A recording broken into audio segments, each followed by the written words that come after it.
ഞാൻ മഹാലക്ഷ്മി, ഈ ശബ്ദം കേൾക്കുന്ന ഓരോ ആത്മാവിനെയും ഞാൻ അനുഗ്രഹിക്കുന്നു. നിന്റെ വീടിന്റെ വാതിലുകൾ സമൃദ്ധിയിലേക്ക് തുറക്കപ്പെടട്ടെ.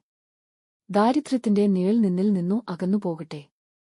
മകനേ, മകളെ, നീ സഹിച്ച കണ്ണീർ ഞാൻ കണ്ടിരിക്കുന്നു. നിന്റെ പരിശ്രമങ്ങൾ പാഴാകില്ല.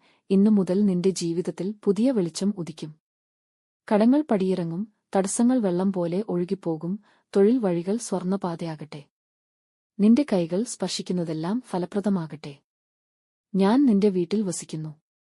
വിളക്കിന്റെ പ്രകാശത്തിൽ, നിന്റെ പ്രാർത്ഥനയുടെ ശ്വാസത്തിൽ, നിന്റെ വിശ്വാസത്തിന്റെ മോണത്തിൽ. അമ്മയെപ്പോലെ ഞാൻ നിന്നെ കാത്തുസൂക്ഷിക്കുന്നു.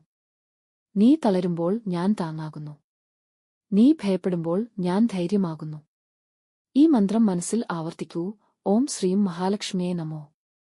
ഓരോ പ്രഭാതവും നിനക്കായി പുതിയ അവസരങ്ങൾ കൊണ്ടുവരും. ഓരോ രാത്രിയും സമാധാനം തരുമോ. നിന്റെ മക്കൾ ആരോഗ്യമാർന്നവരാകട്ടെ. നിന്റെ കുടുംബം ഐക്യത്തോടെ നിറയട്ടെ. പണത്തിന്റെ ഒഴുക്ക് തടസ്സമില്ലാതെ വരട്ടെ. നല്ല വാർത്തകൾ നിന്റെ വാതിൽ തേടിയെത്തട്ടെ. നീ നടത്തുന്ന സംരംഭങ്ങൾ വിജയിക്കട്ടെ. ആരെയും വെറുക്കരുത്. സ്നേഹത്തോടെ ജീവിക്കൂ. ദാനം ചെയ്യാൻ മറക്കരുത്. അതാണ് എന്നെ വിളിക്കുന്ന യഥാർത്ഥ പൂജ. ഞാൻ നിന്റെ സ്വപ്നങ്ങളിൽ പോലും നിന്നെ കൈപിടിക്കും. അസാധ്യങ്ങൾ സാധ്യമാക്കും. വിശ്വസിക്കൂ, കാത്തിരിക്കുക, പ്രവർത്തിക്കൂ. വീണ്ടും ഞാൻ അനുഗ്രഹിക്കുന്നു. സമൃദ്ധി, ആരോഗ്യം, സമാധാനം മൂന്നും നിനക്കൊപ്പമാകട്ടെ. ഓം ശ്രീം മഹാലക്ഷ്മിയേ നമോ. ഓം ശ്രീം മഹാലക്ഷ്മിയേ നമോ. ഓം ശ്രീം മഹാലക്ഷ്മിയേ നമോ.